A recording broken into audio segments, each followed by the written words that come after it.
আসসালামু আলাইকুম। সবাই কেমন আছেন?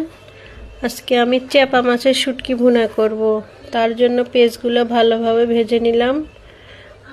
ভাজানো শেষ, পেঁয়াজগুলো পুড়ে যেন না যায় তার জন্য আমি কিছু ঝোল দিয়ে দিলাম।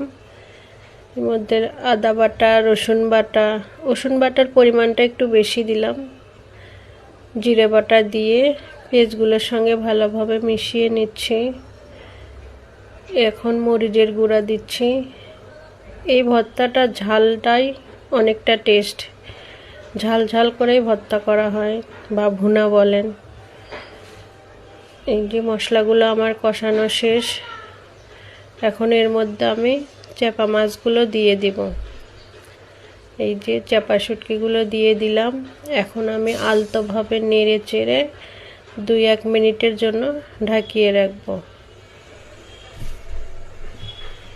এই যে আমি ঢাকিয়ে রেখেছিলাম, দেখেন চাপা মাছগুলো ভাবেতেই গলে গিয়েছে। এখন আমি শুকনো শুকনো করে নামিয়ে নিব। অনেকে এটা ভর্তা খায়, আমরা ভুনাই বেশি খাই। দেখুন হয়েছে, তেলটা ভেসে উঠেছে, ভর্তা আমার রেডি।